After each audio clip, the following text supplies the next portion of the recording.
What's going on, YouTubers? My name is Robert Serrano Jr., natural born thriller. Welcome everyone to WWE SmackDown Review, the show from December 10th, 2018. Before I get to SmackDown, I want to talk briefly about what happened on Monday Night Raw before we get to SmackDown. So let me just get this type of. There we go. All right, so let's first run down the results of what happened with WWE Raw. Give you the Raw results from December 10th, 2018. Oh, I'm sorry, excuse me. We're pertaining to SmackDown. It's December 11th, 2018. My apologies. But I'll get to that. I'll get to SmackDown. I'll get to the SmackDown review before I give you the results of Monday Night Raw from December 10th, 2018. They were at San Diego, California. Your commentators were Michael Cole, Corey Graves, and Renee Young. Now, as always, I don't watch the show fully.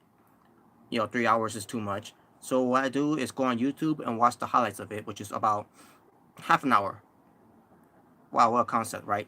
Instead of watching a 3 hour Raw, you can watch something that to catch up on what's going on that Raw with just a 30 minute, well, actually it's 27 minutes, but still, but close to 30 minutes of to catch up with what's going on that Raw, while you're watching it.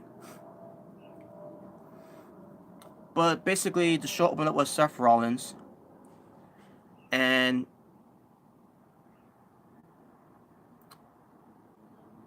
based on how I'm reading this too, after watching the highlights of Raw from on YouTube, his theme song was added with multiple "Burn It Down," burn it down, burn it down, burn it down, multiple times basically.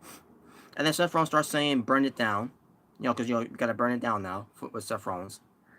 He talks about his match with Dean Ambrose against uh, um at come TLC for the Intercontinental Championship.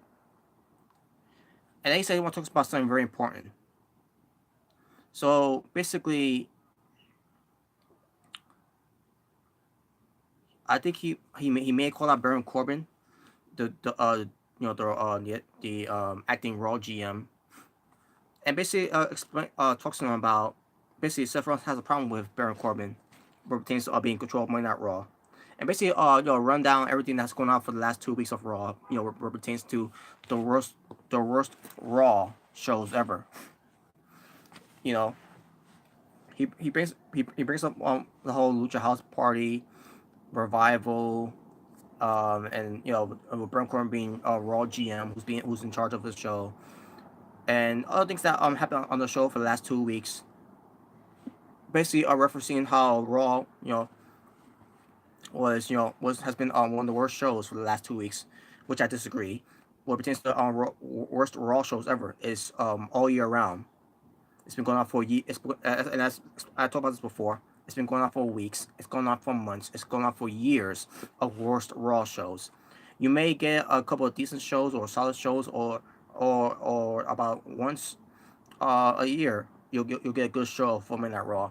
But the rest of the shows are one of the worst Raw shows you could ever see, where it pertains to of being suckish, of being bored, that bores you to death, that that um that makes you want to fall asleep. That make you want to complain about we've seen this match already so many times, and that did this segment already so many times.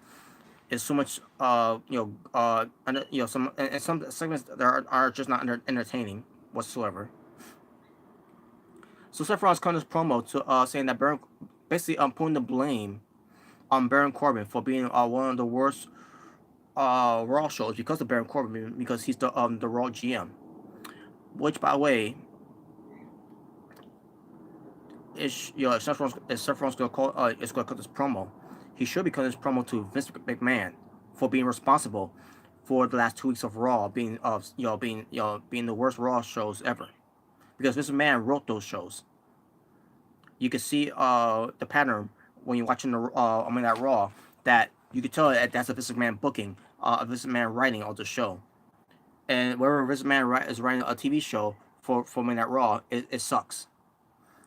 Especially if a good example too is, imagine Vince McMahon writing his own TV show that has nothing to do with wrestling. And the first episode comes out, and the first episode ends up being one of the worst first episodes ever, and never got a chance to get to the second episode because guess what? Because the second episode, uh, there was no conclusion for the second episode because after watching the first episode, the the networks, managements, whatever, decided to cancel the show, that this man created. So basically, Seth Rollins called this promo to Baron Corbin saying that he's responsible for Raw being the worst Raw shows of the last 2 weeks. Where in reality Seth Rollins should be calling this promo to Vince McMahon for being responsible of those worst Raw shows, not just for the last 2 weeks, but for all the years of this man making these couple of these Raw shows, one of the worst Raw shows ever everyone's ever placed their eyes on TV. And the reason why they're giving this heat on Baron Corbin is because Baron Corbin, with his role on TV as being the acting role general manager, has not been good at all. And I don't fully blame Baron Corbin, but at the same time, Baron Corbin is not doing it for me. He wasn't doing it for me from the get go, and on top of that, he's not even trying. That's the another thing that why people are getting heat to Baron Corbin, because he's not trying to act like he cares. You could tell by the way he's carrying himself and the way he's acting. He doesn't care.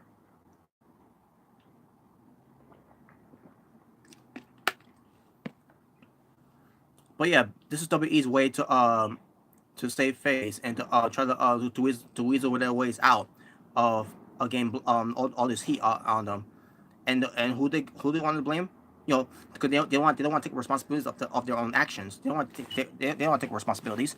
Instead, they want to put all the blame on their superstars, like they did with Dan Bryan at one point. They did with CM Punk at one point. With the Miz and R-Truth at one point. And whoever have you. The blame doesn't goes to the talents, and Baron Corbin is one of those guys that they put the blame on too. So now Baron Corbin has now become a victim of being blamed for saying that they're responsible of making these shows one of the most terrible, worst shows ever to be put on TV. So if anyone should be getting this heat, it's not Baron Corbin, it's Vince McMahon and the WWE that working behind the scenes, that making this that Raw's one of the worst Raw shows ever. And then on top of that, after Seth Rollins saying all this, and then all of a sudden Seth Rollins cuts a promo about Baron Corbin is responsible for putting the Universal Championship belt on Brock Lesnar. Bullshit.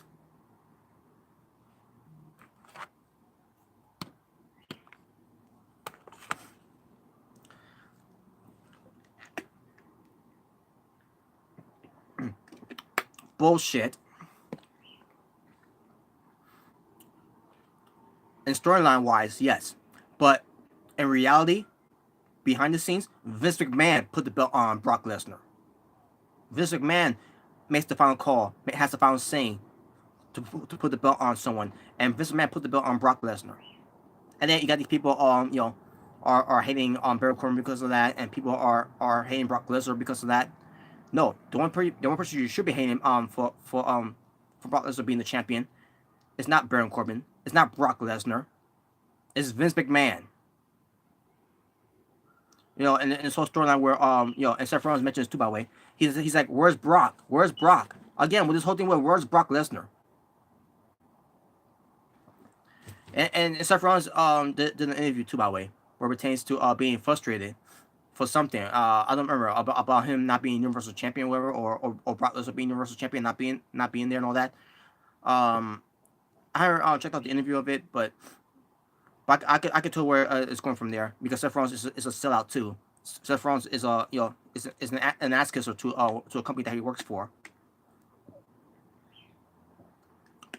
where they told him to say these type of things for him to please the company.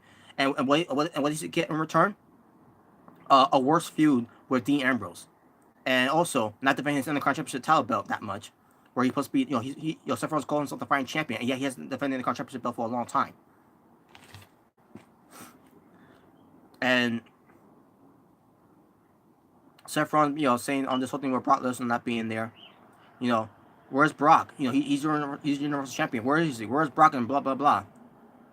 How about this, Seth Rollins? How about you call out Brock Lesnar to come to Monday Night Raw to face you then.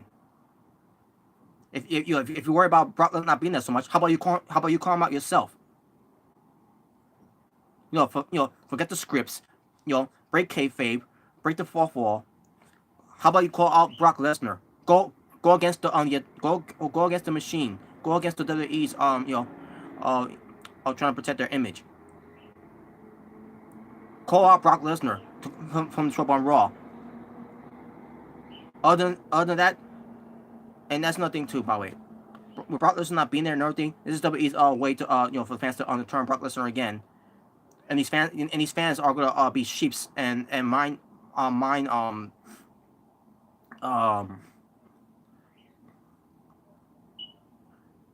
control mind some but yeah, I get what I mean. The point is they're gonna go with what WWE tells them to go, because they're cultists.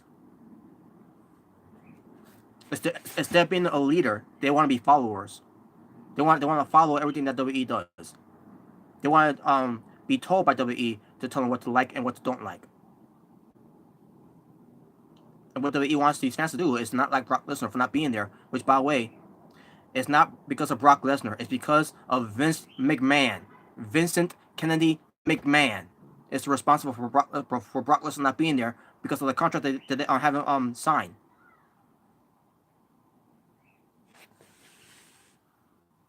At this point, Seth Rollins can go fuck himself. Seth Rollins can go fuck off. I don't know why he's worrying about Brock Lesnar anyway. And speaking of which, why is he worrying about Brock Lesnar? And why is he worried about how Monday Night Raw is one of the worst shows ever because of Baron Corbin? Why is he worried about Baron Corbin being Raw General Manager when he should be worrying about his feud against Dean Ambrose?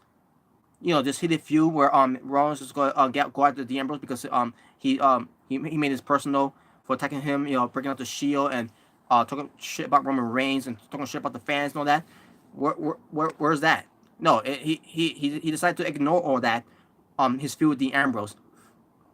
I mean, he mentioned it a little bit, but then he got his mind off of that because fuck Dean Ambrose, right? Fuck the feud.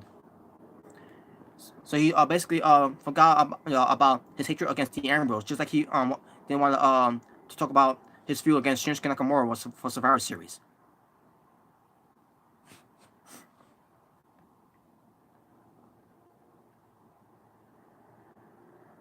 And at this point, folks, I'm done with Seth Rollins. I don't give a fuck what they do with Seth Rollins anymore. And Seth Rollins, at this point, and another thing, with Seth Rollins being there for so long, you think he'll have some pull to do his own creative decisions for his character? Nope. He's just gonna listen to what they give him, and he's just gonna go with it.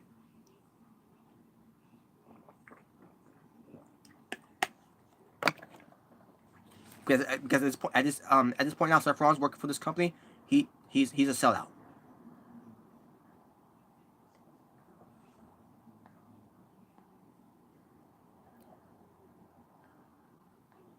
But this led to Seth Rollins challenging Baron Corbin into a TLC match, and Baron Corbin he didn't want to do it, but then he agrees to it because Seth Rollins kept saying coward, coward, coward, like a fucking child.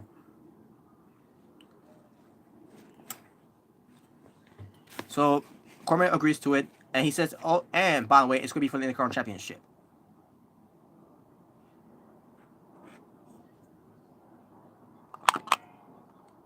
Bullshit level, DEFCON 5.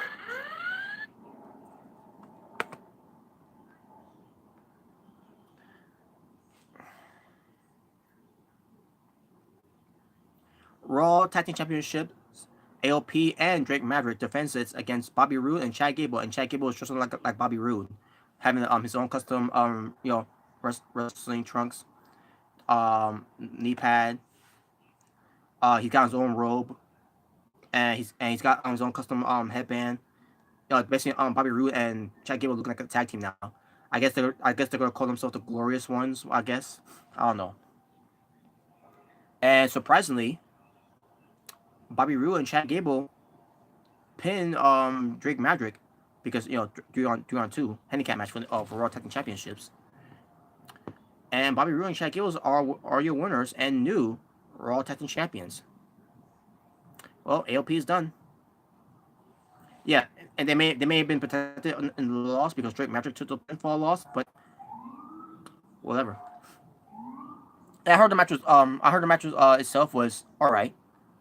Nothing else to talk about it.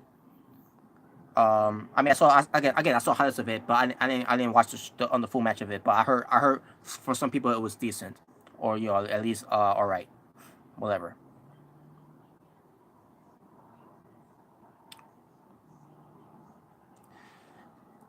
Natalia addresses her match against Ruby Riott at TLC, and it's gonna be a tables match.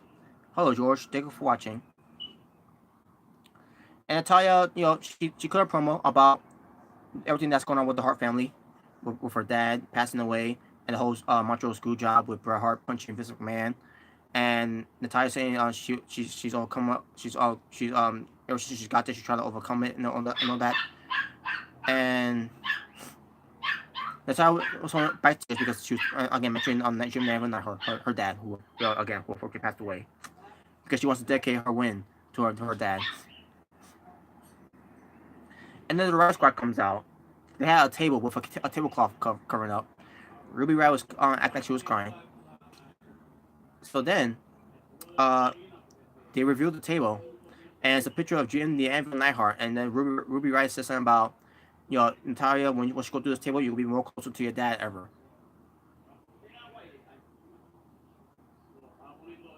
Once again, WWE exploiting the death of Jim the Anvil Neidhart, disrespecting the dead, again, because that's WWE's way to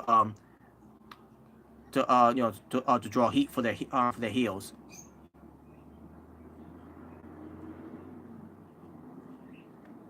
Whatever. At this point, what I shouldn't be surprised anymore, folks. It's been done for years with Eddie Guerrero, Dusty Rose. Who else got put in there?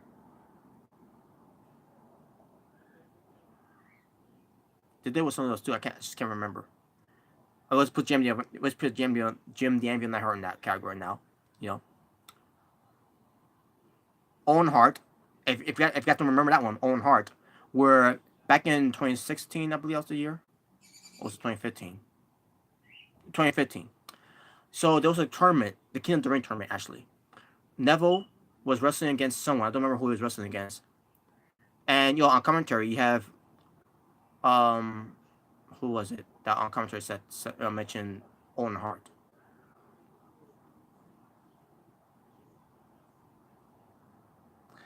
Either it was JBL mentioning Owen Hart, or it was Michael Cole who mentions Owen Hart about Owen Hart is a high flyer just like Neville is, and then Booker T said that Owen Hart didn't defy gravity.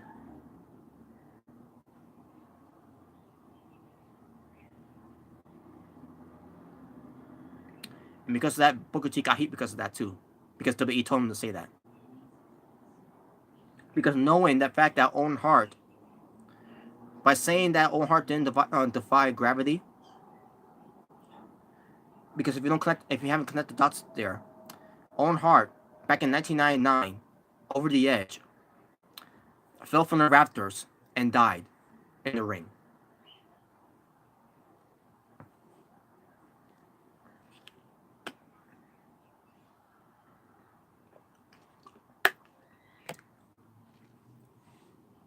Let that sink in.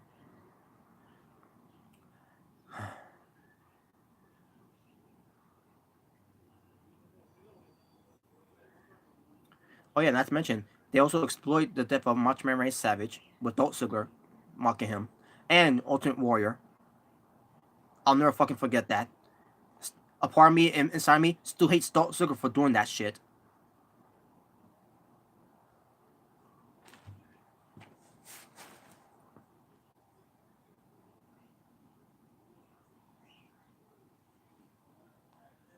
But anyways, moving on. So Drew McIntyre comes out. I guess dumbass Charles Caruso interviewing him, excuse me, about Finn Balor. And by the way, Finn Balor wasn't there anyways. George, who said that Owen Hart didn't defy gravity? Booker T. It was back in 2015 when when they was doing the King of the Ring tournament, and there was commentary on Neville's match because Neville, who was called the god, who was called the man that gravity forgot because of his high flying moves and all that is so unique and just fun to watch. Neville using a lot of crazy high flying moves, and and he got the nickname the man that gravity forgot because he was on NXT. Not just because he was in NXT, but because of his high flying moves, obviously. Just the way he defies, those high flying spots, and that's who he was knighted at the time, the man that gravity forgot. And then we came to Raw, to wrestle, to be a part of Raw basically.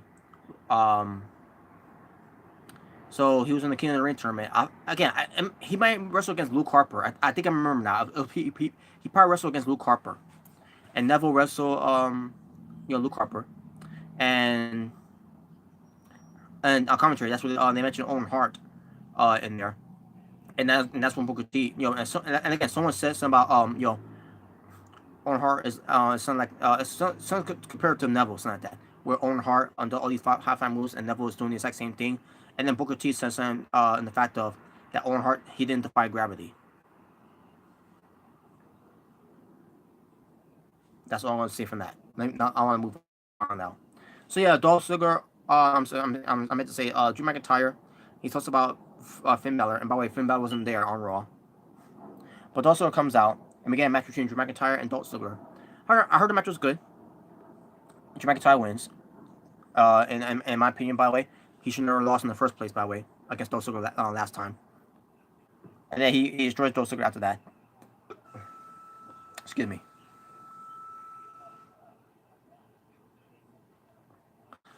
Bayley with Sasha Banks versus Alicia Fox with Jinder Mahal and the Singh brothers.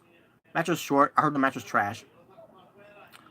Also, Apollo Crews came out at one point and helped out, Sasha Banks to go to beat up on Jinder Mahal and the Singh brothers, whatever. But yeah, Bayley won the match though. The match by Caruso interviews Dean Ambrose, and I got nothing to say about this one. Moving on.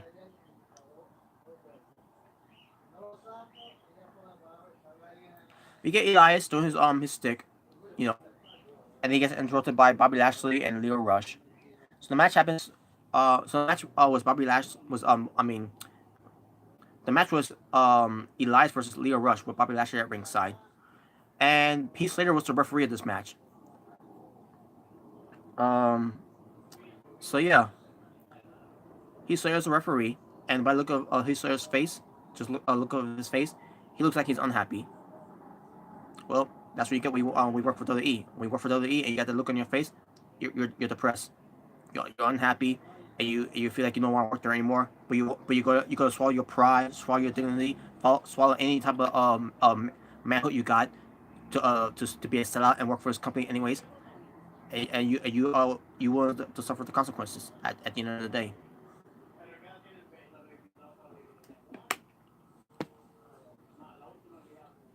Going to WWE is where wrestling careers goes to fucking die.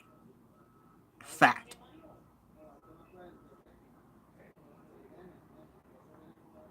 So anyways. So Leo Rush wins the match, even though Bobby Lashley interfered the match, and he said was too scared to ring the bell because Bobby Lashley told him not to. They missed a guitar on Elias to the back. So whatever. So yeah, Leo Rush won the match against Elias because he had help.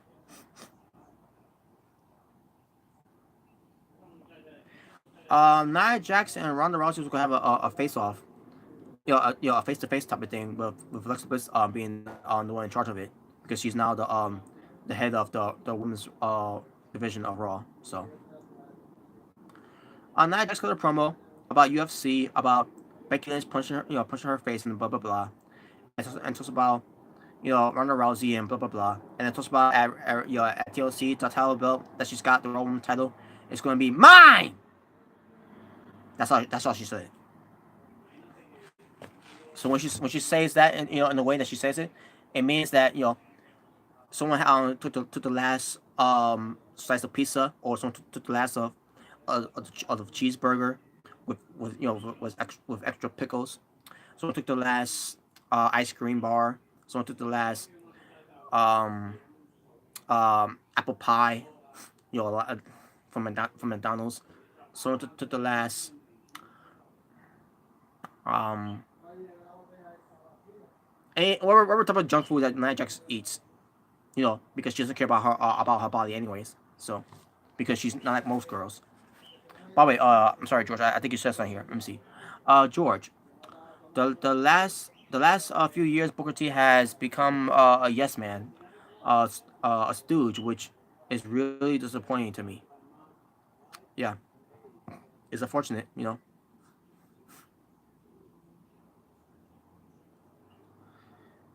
So yeah, Nia Jax, yeah, I didn't care for her promo. But then Ronda Rousey comes out and she says she's not here to talk, she's here to fight. She gets in the ring, and what does Nia Jax and Tamina Snuka do? They do? They get out of the ring. So you have a someone like Ronda Rousey coming after you, and you got the numbers game, and leave the ring like a fucking cow, like a bunch of fucking cowards. And what does Ronda Rousey does? She gets in the ring while she's watching them leaving the ring, and they're standing right there. Apparently, there's an invisible force field surrounding the ring, which prevent her to not get out of the ring. Hold on a second, folks.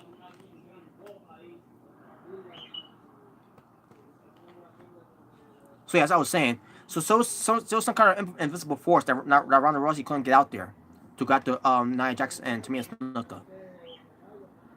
Alexa Bliss is fine because she can't wrestle now because um concussion thing that she's going through right now. But and by the way, Ronda Rousey, 3 weeks so far, not defending a Raw Women's title on Raw. Just saying. So all of a sudden, Nia Jax and Tamina decide to get back in the ring to go after Ronda Rousey. So I see myself, wait a minute. So yeah, left the ring so Ronda Rousey could get in the ring, and then go back in the ring to go after her. Like, so Ember Moon comes out, and we get Ember Moon versus Tamina Snuka. I heard the match was terrible, but Ember Moon won. Whatever.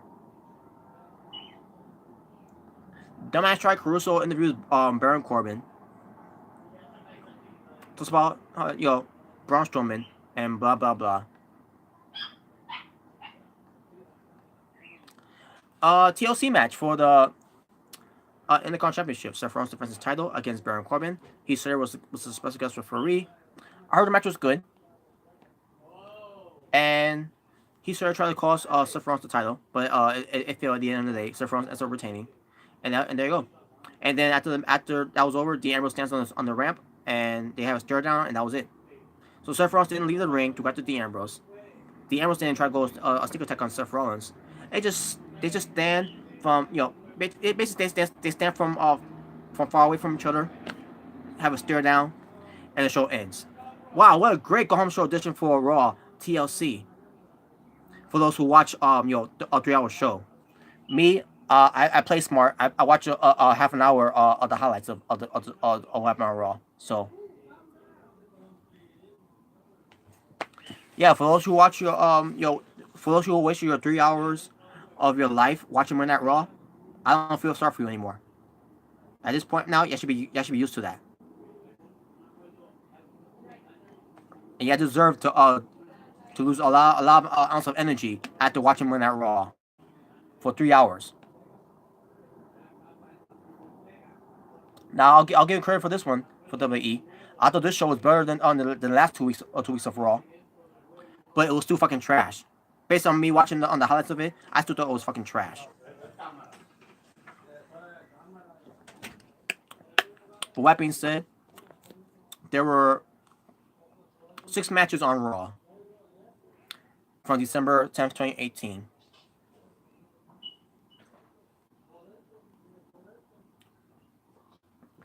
And yeah, fuck Raw.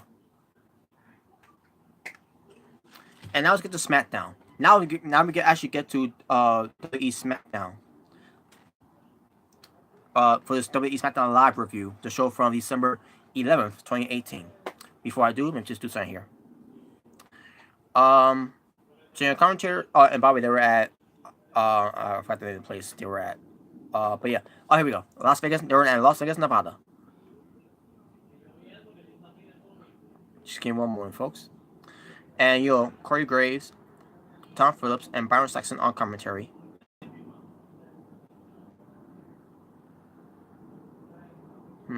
Should be that. Should I go with this one? Yeah, I'll go this one.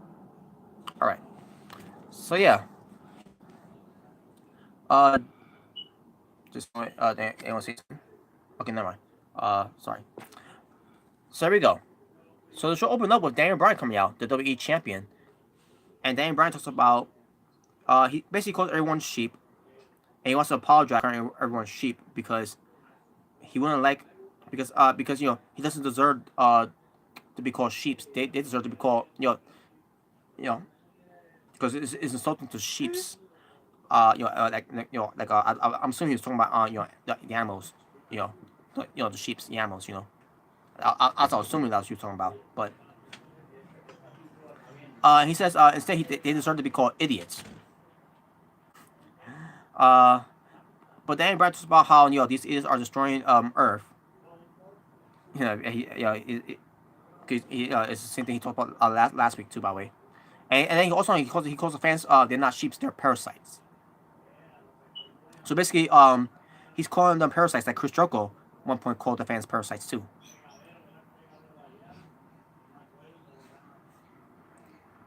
Wow, so original.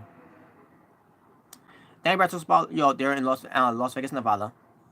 Yeah, we know we know where they were at though. Me on the other hand, I kind of forgot, but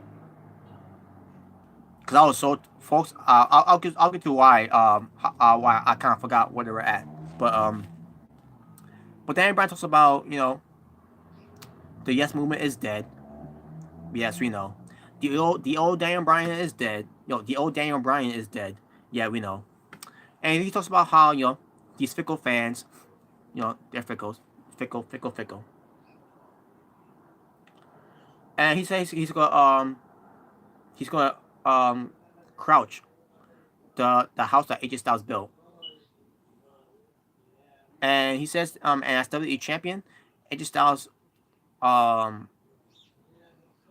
he's not gonna be WWE champion. He says at TLC he's gonna crush the dream of AJ Styles of being WWE champion ever again.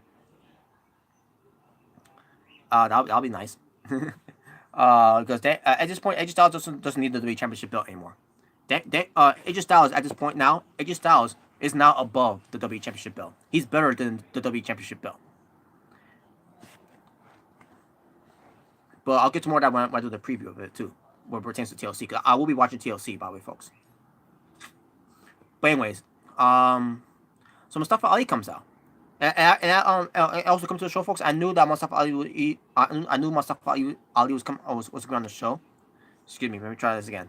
I knew Mustafa Ali was going to be on the show because when SmackDown opened up, they showed some recaps of it, and what was going on with SmackDown a little bit, and also they talk about how Mustafa Ali is going to appear on SmackDown to face Daniel Bryan. Oh shit, that's cool. Now that should be the main event, right? Nope. I'll tell you what was the main event. It was Oscar and Charlotte Flair, but I'll get to more of that later. Yeah, so Mustafa Ali comes out. Abe, he wants to introduce himself to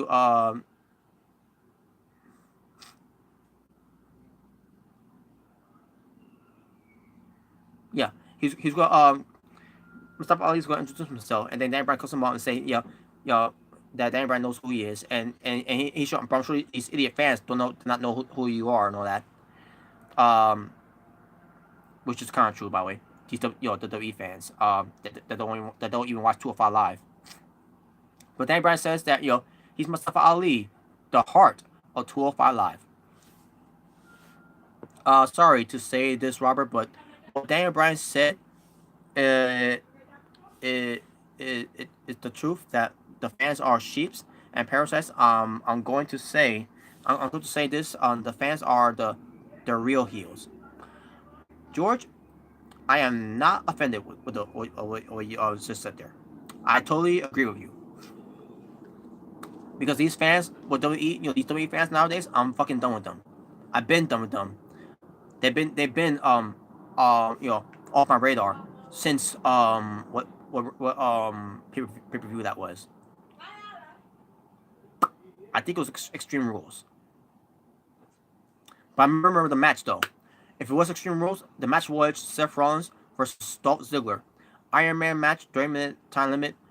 The fans were being annoying as fuck because of the clock on the screen with the countdown.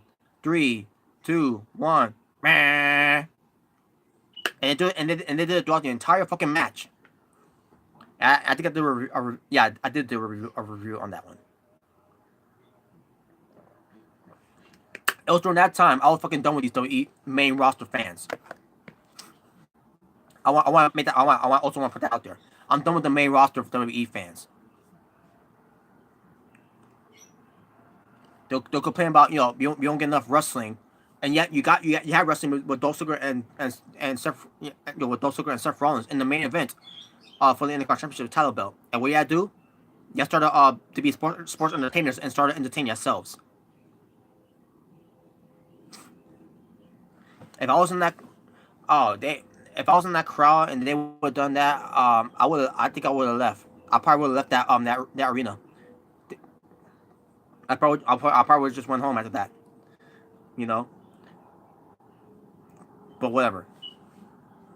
But back to this.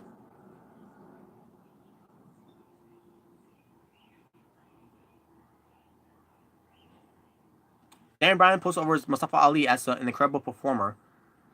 I would say he's an incredible wrestler, but whatever. But at the same time, yeah, he is. Mustafa Ali is an incredible performer, and it says that Mustafa Ali is a lot like Daniel Bryan, which is kind of true. Where pertains to Mustafa Ali is struggling to get to be the best like Daniel Bryan is.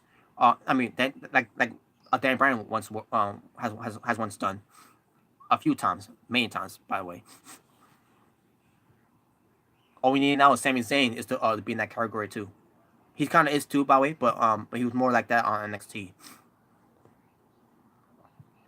But anyways, so basically, Daniel Bryan tells Mustafa Ali, uh, some to give him some advice to don't that he doesn't need to have this match against Daniel Bryan because after this match, the people will not care, which is true, folks. Daniel Bryan ain't lying. Daniel Bryan ain't not lying about that. After the I guarantee you I guarantee you after the match that Daniel Bryan had with Mustafa Ali, when they had that match from last night, I guarantee you no one didn't care about Mustafa Ali after that.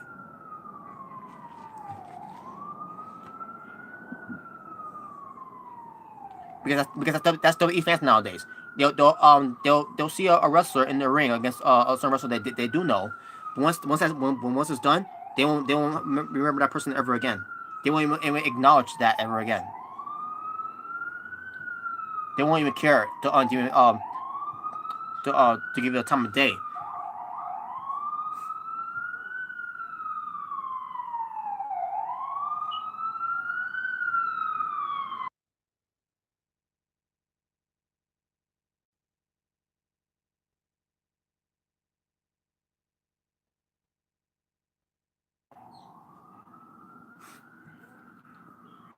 Okay. So also Mustafa Ali gets a time his chance to talk.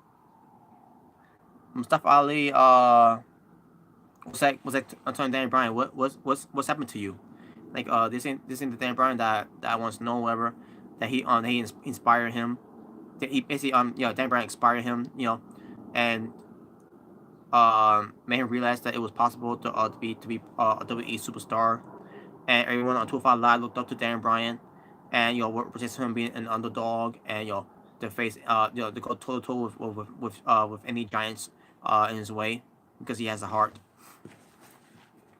And he says he's like whatever happened to the old Dan Bryan he once talked about, and they told the old Dan Bryan uh will want him to fight, and that is what he wants.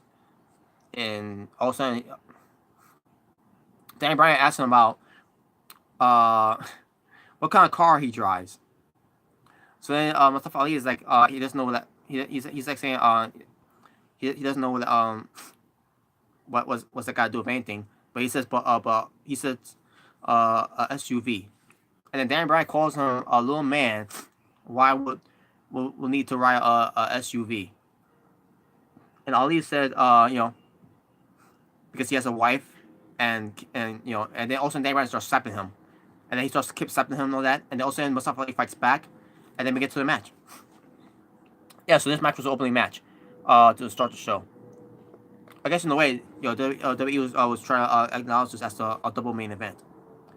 The first match opened up the show, WWE Champion Daniel Bryan versus Mustafa Ali, and then the main event for later on, the rematch from WrestleMania, Charlotte Flair versus Asuka. This time it's not for the title because both of them are not champions. Becky Lynch is.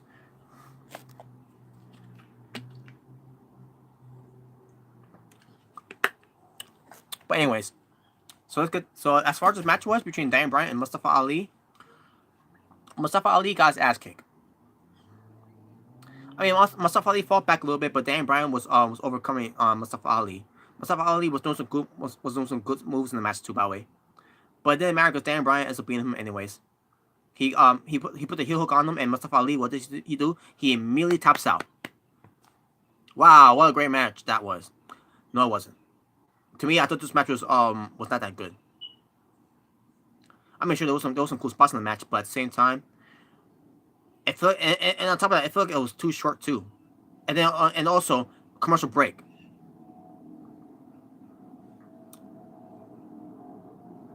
So yeah, this match it could have been better, but look what they're working with, WWE.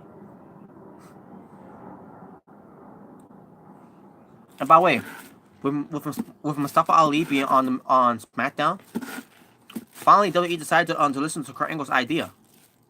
Now here's the thing: when it pertains to Mustafa Ali from being a cruiserweight from 205 Live to be on SmackDown, WWE couldn't been done this shit 2 years ago. Why they wait 2 years later to finally do this? When they first started, the cruiserweights were on Raw, and then all of a sudden, months later, they decided to make the shows for the to create a show for 205 Live. I mean, for the cruiserweights, and it was called 205 Live. But still, to this day, but still, after they have their own shows, they still end up being on had to show up on Raw, but they don't show up on SmackDown. Even though 205 Live was during that time was on a Tuesday night. Same thing when they're doing the SmackDown show, where they could also be in part of SmackDown as well. Why only they have to be on part of Raw? When the next night they could also be part of SmackDown too, and after that they could be on the show 205 Live. In fact, and if WWE would have just done that, they would not be needed a 205 Live show. You could just have the cruiserweights wrestle on Raw and SmackDown. It just had to just be on one show, and then have their own show. This is something they could have done 2 years ago. They decided to wait 2 years later to do this, and why? Because they want to take credit for one of Kurt Angle's idea. And those are ideas from people too, but namely Kurt Angle was out there with his idea that his idea that the cruiserweights from 205 Live should wrestle on both shows. That way they could get their recognition, and then for people to watch their show more often. The 205 Live show to see what they bring to the table for these what pertains to the rest of the cruiserweights on 205 Live. And that's just WWE's way to try to take credit for what Kurt Angle had put up from an interview that he did a while back. And WWE is going to claim that is by taking Kurt Angle's idea, is they're going to turn into their ideas, like with CM Punk and with the New Day and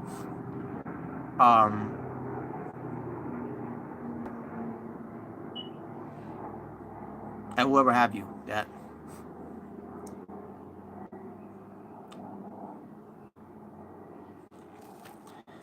So yeah, I'm happy for Mustafa Ali for being on SmackDown, but But this match to me wasn't. This match could have been so much good, so much better. It could have been something that you could have been talking about, but nope. WWE the booking got in the way. That's what hurt. That's what hurt the match, and that's what hurt Mustafa Ali. So yeah, good job WWE. What a great way to bury Mustafa Ali and the rest of 205 Live. Great job. Oh, come on now. That ain't even bullshit. That's horse shit. Exactly. I couldn't have said it better myself. All right, the Usos versus the Bar in this rap battle by the New Day. Which I gotta say, fuck the New Day.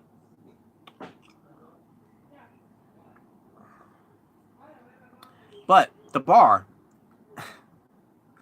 was entertaining in this rap battle. They were wearing a red sweater, a red sweat jacket, and a red sweatpants, and a white furry hat, I believe it was. And they'll start rapping and all that against the Usos. And I thought it wasn't that. It was WWE scripted, so. But it was entertaining though. I thought it was entertaining that the Bar did that. Cesaro and Sheamus. And by the way, Cesaro, who listened to rap, he could have come up with a way more better, rap, lyrics, to crap on the Usos than WWE just scripted for him to say. Just saying.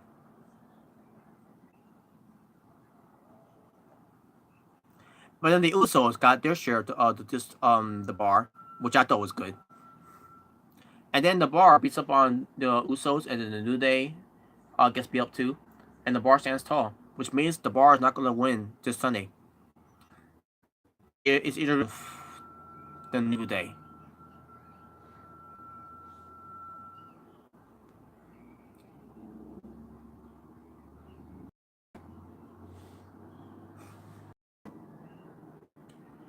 So then we get to Asuka. She talks about that she's gonna be ready to face Charlotte Flair, and she's gonna she will strike, she will climb, she will grab the title at when she gets to TLC, and she says that Charlotte Flair and Becky Lynch will not be ready for Asuka.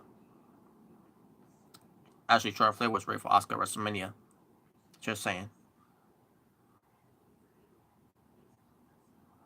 Which, by the way, and I said this before. Even at that time, I thought that was. Warning, bullshit alert. Well, I was looking for the word bullshit, but yeah, bullshit alert is the exact word too.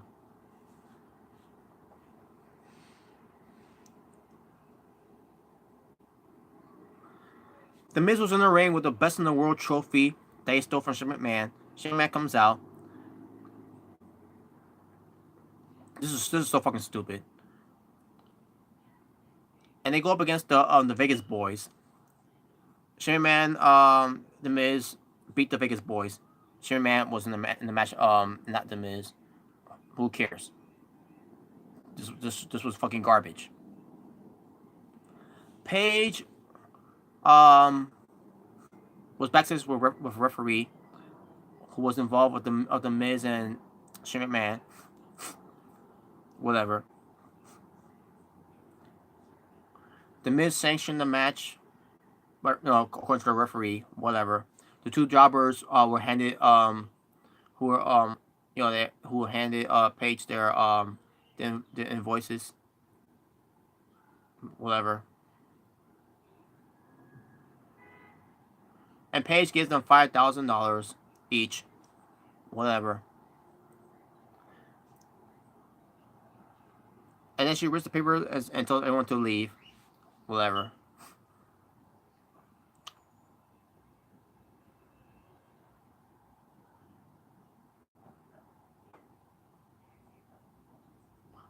And that was, I believe that was in the hour number 1. Total amount wrestling for hour number 1. Not for hour number 2. I'm sorry, 2 matches because the tag team match that Miz and Shane McMahon was in, and then Dan Bryan versus Mustafa Ali. So that's 2. My apologies.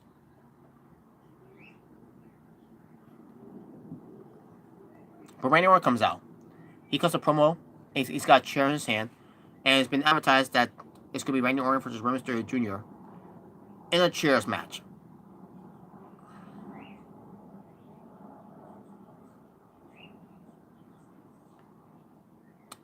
Might as well bring back the chairs match too, by the way.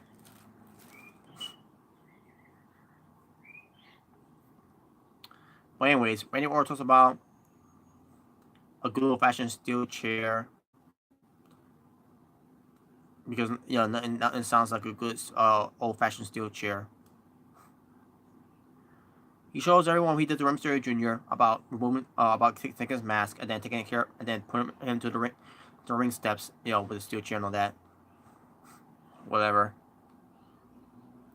Orton tells Rey Mysterio Jr. at TLC in a chairs match, he's gonna get the RKO, and Rey Mysterio Jr. comes out to attack him from behind, gives him a 619, and it gives him and Randy Orton left, by the way.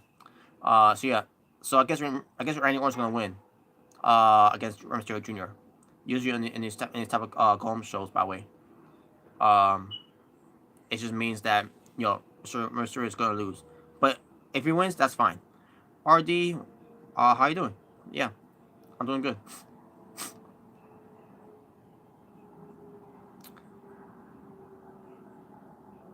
Well, actually, I'm not doing good at all. Talking about WWE is never gonna lighten my mood up, anyways.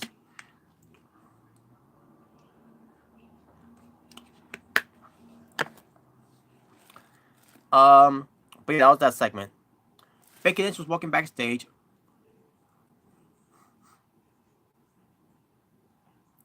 I think Kayla Braxton interviewed her, and she says there's no advantage as she will be at TLC match against the 2 best women, and there's no advantage. But she loves it because she's fighting against all odds, and she will be champion at the TLC and blah blah blah. So Jeff Hardy and Rusev versus Mojo and Shinsuke Nakamura. Match itself, it was whatever. But Rusev and Jeff Hardy won. Rusev did a nice Moscow kick to Shinsuke, and Shinsuke sold it pretty well. He fed into it very well too as well, and got the win. So there you go. Shane McMahon confronts the Miz, and I didn't care. Moving on. AJ Styles was backstage being interviewed by Kayla Braxton about Daniel Bryan at TLC. He says that no one more than him wants to beat up Daniel Bryan. He knows if he did, he will not be able to compete at TLC, which is why this pertains to the new Daniel Bryan, isn't new at all. It's the same. It's the real Daniel Bryan. He says, but there can only be one AJ Styles, and that was it. Okay. Charlotte Flair was being interviewed by Kayla Braxton backstage about her match against Asuka, and she says, "This is how she cut a promo, folks. This is how Charlotte Flair cut a promo against Asuka for a match, the main event match for SmackDown. This is how she said it.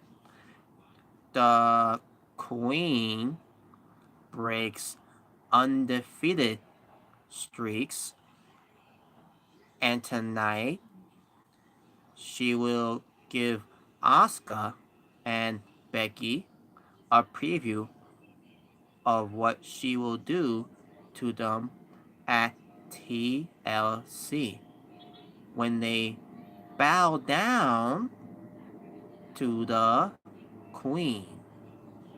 And that's a promo. And also she went, "Woo!" Garbage. Her promos is fucking garbage.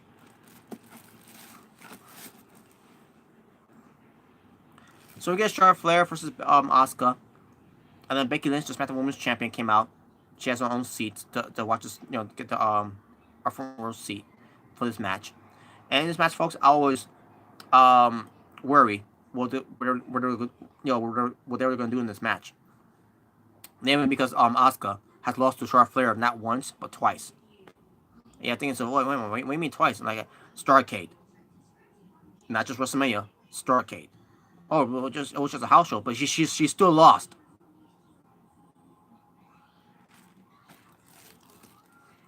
Do I got to bring up Shinsuke Nakamura losing to Jinder Mahal for the W Championship title and the house show too?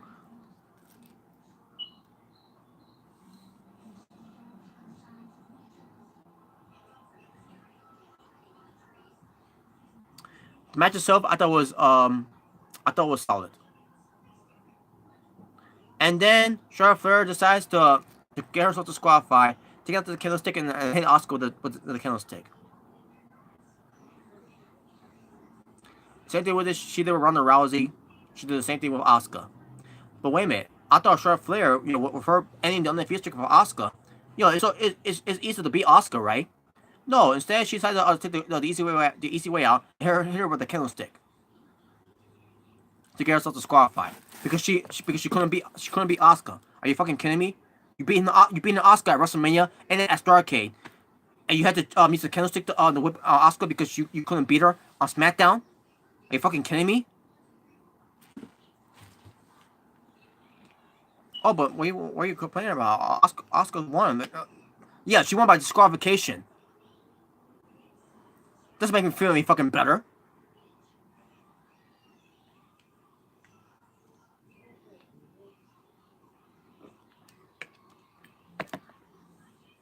Oh yeah, she won by disqualification. Yeah, that took care of everything that what happened with Asuka for these last few months of the rest of 2018. That really submits everything that will happen at WrestleMania and then what happened in the house show of Starrcade. And on top of that, with Asuka losing to Carmella twice and a couple of two bullshit ways. That was bullshit. Could have said it better myself too.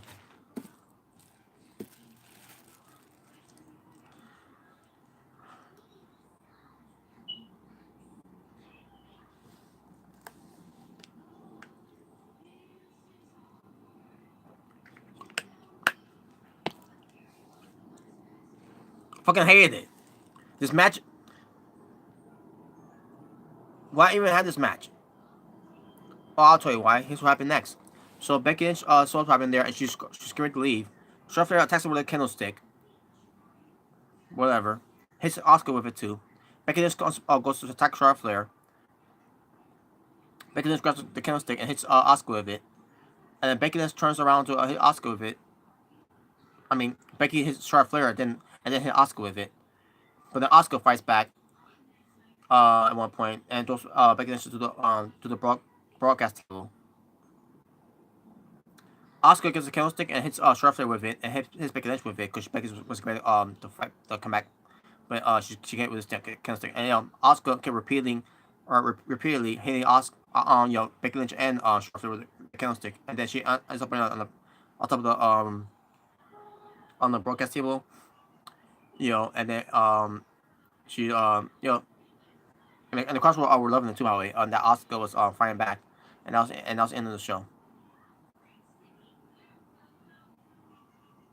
By the way, I missed half of this George. I missed half of SmackDown Live and the main event. I didn't see half of it too. Well, the match was won by Asuka by disqualification because Charlotte Flair got so disqualified because she was afraid she was going to lose.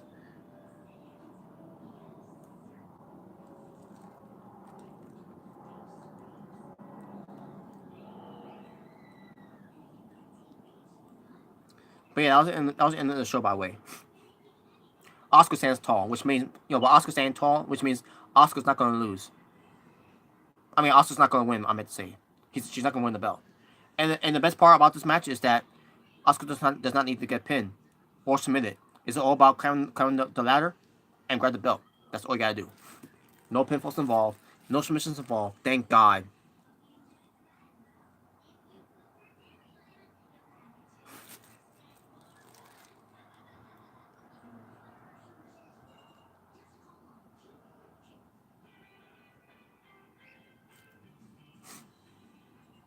Anyways, so that was SmackDown.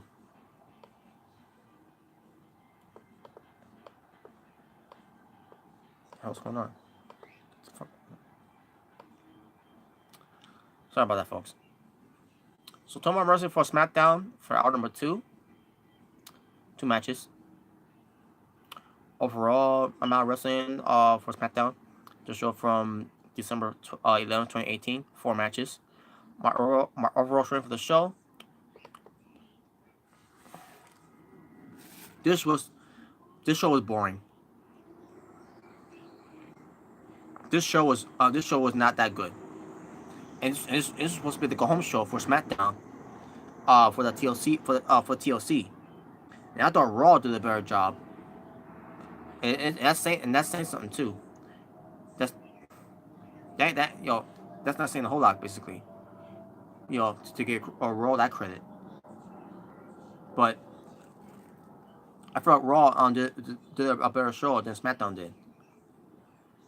When it pertains to their go home show. So my overall show rating, 2 out of 10. This show was not that good to me. I thought it was boring as fuck. Also, by the way, I forgot to mention this. Before the match between Jeff Hardy and Rusev versus Samoa Joe and Shinsuke Nakamura, WWE had to make sure that R-Truth and Carmelo came out there to do their dance break. Whatever.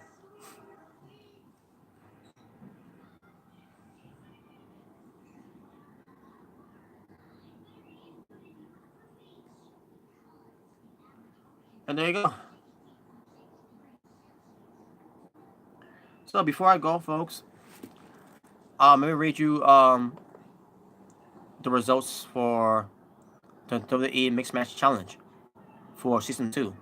Why is that important? I'll get to it momentarily. Let me see if it's done here. That's the wrong one. Actually, that's I gotta get to that too. Okay, here we go, folks. So the Mixed Match Challenge that they did started back in for season 2. Start back I'm assuming back in September 18th, 2018. Why was this done? They don't know why this was done. Because WWE they know what to do with this Mixed Match Challenge. That's why. So, what did they do? When we got to let's see when they started doing this. Okay, around November, which was last month. Somewhere around November, but the tournament, the real tournament started for November 27th, and for December 4th for the qualifying finals of it. It was Kurt Hawkins, Ember Moon versus Jinder Mahal and Alicia Fox, which Jinder Mahal and Alicia Fox won. Bobby Lashley and Mickie James versus Finn Balor and Bayley, which Finn Balor and Bayley won.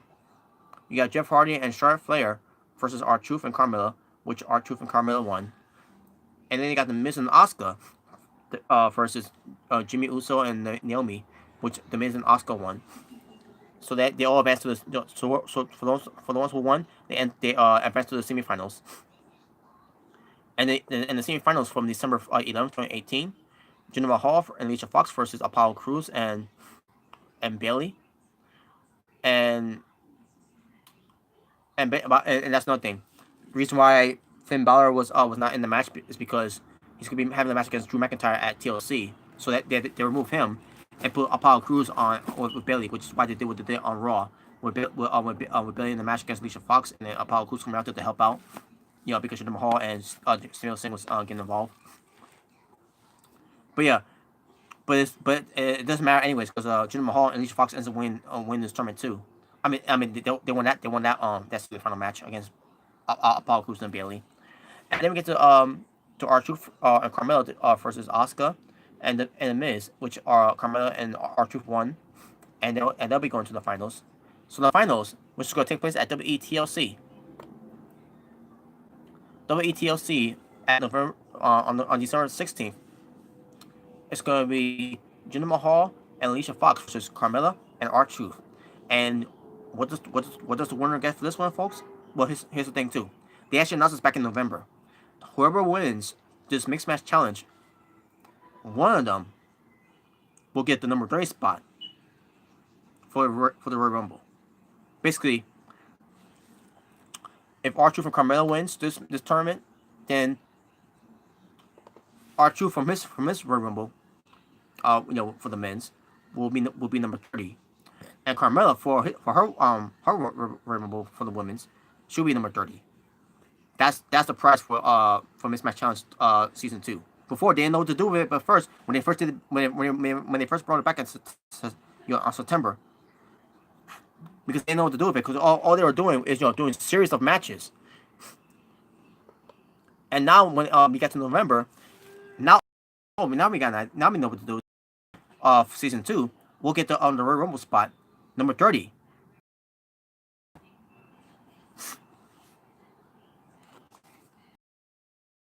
Detected. Take precautions. Because I better myself. Well, good job, WWE. When presenting to the Royal Rumble, good fucking job.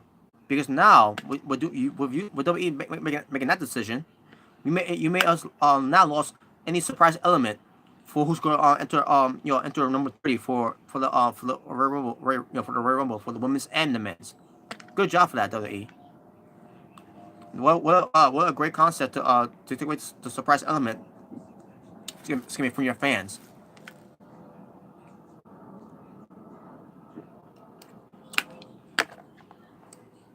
Before I go, George, you said something. Robert, Asuka is going to be the pin girl in that triple threat match on TLC. She's not going. It's no pinfall submission. It's a TLC for the women's title. The belt's gonna be hang above the ring. You can't pin anyone or submit anyone in a ladder match. In that type of match where the belt is gonna be above you.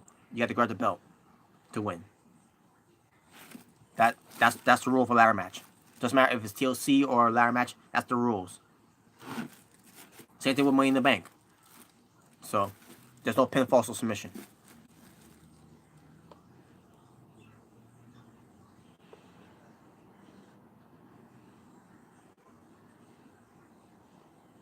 And with that being said, I'm done, folks. Thank you all for watching. I'll do the preview later on. I'll probably do it later on tonight. We'll see.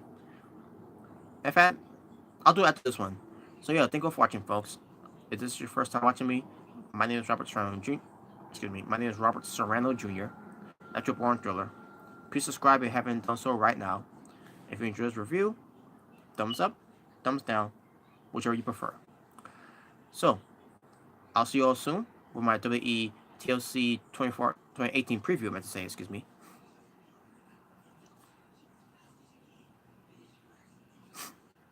Oh yeah, George, say the preview of it when I do the preview. I'm gonna do a preview of it, and you can say your predictions for that preview. Okay. Yeah, peace, George. So yeah, after this I will do another one. So thank you all for watching, folks. I'll see you all with my WWE TLC preview. And peace on the streets. I'll talk to you all after this. Take care.